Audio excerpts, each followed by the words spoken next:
We're joined now by Abbas Aslani, who is a Senior Research Fellow at the Centre for Middle East Strategic Studies. He joins me now from Tehran. Thanks very much for being with us once again on Al Jazeera. First of all, who holds the upper hand going into these talks, and how keen are both sides to avoid any escalation here? Tom, now as we speak, I think it's about setting the stage rather than the end game. The walls of distrust between the two sides stands very high, and there is a deep mistrust as well as divergent demands on the both sides. And I think today is the day that marks the battle of frameworks, because the demands coming from the United States, President Trump and others have been maximalist.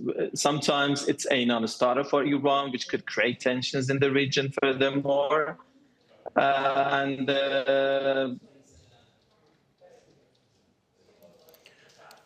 But for Iran, the framework and the outline includes several parameters, which could include rejection of a military threat, as well as limiting the scope of the negotiations to the nuclear matter, and reserving the right to enrichment and reaching a verifiable pathway in order to lift the sanctions.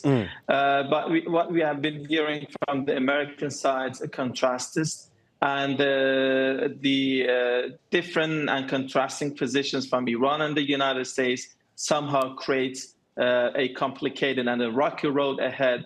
And this is a beginning, and we shouldn't gauge the result of the talks at the end of today, but I think this could continue for long. For those who are familiar with the nuclear negotiations, I think this is something familiar, and we have to judge about the result of these talks in a broader perspective and in the longer run. So potentially a good first step to further things down the road. Our diplomatic editor was saying that Tehran is negotiating from a weakened position. So what options does Tehran actually have going into these talks? Well, some interpret the indirect negotiations as a sign of weakness, but I think this method has been tried in the past, and history has a record in this regard. In 2012, Iran and the United States engaged in then secret talks through Oman. And in the initial rounds of then negotiations, there were some challenges and difficulties. But thanks to the presence of mediators, they were able to overcome those difficulties. This might be the case today as well, and these days. And those who argue for Iran's weakness, I think they want to say that it's a golden time, an opportunity to attack and target Iran's nuclear facilities. But Iran wants to make sure that that's not the case, but it wants diplomacy. And if the concern in the West is to make sure that Iran does not obtain a nuclear weapon that's accessible and within reach.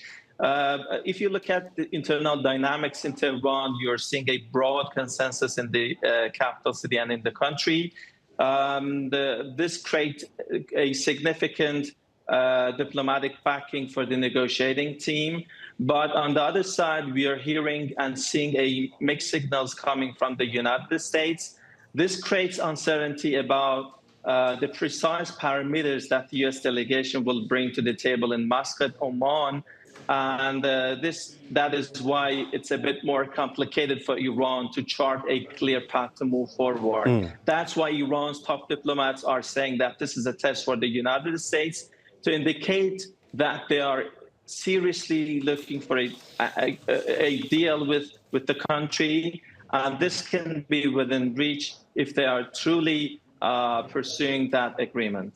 Abbas Aslani, thank you so much for joining us once again. Abbas Aslani, Senior Research Fellow at the Centre for Middle East Strategic Studies. Thank you.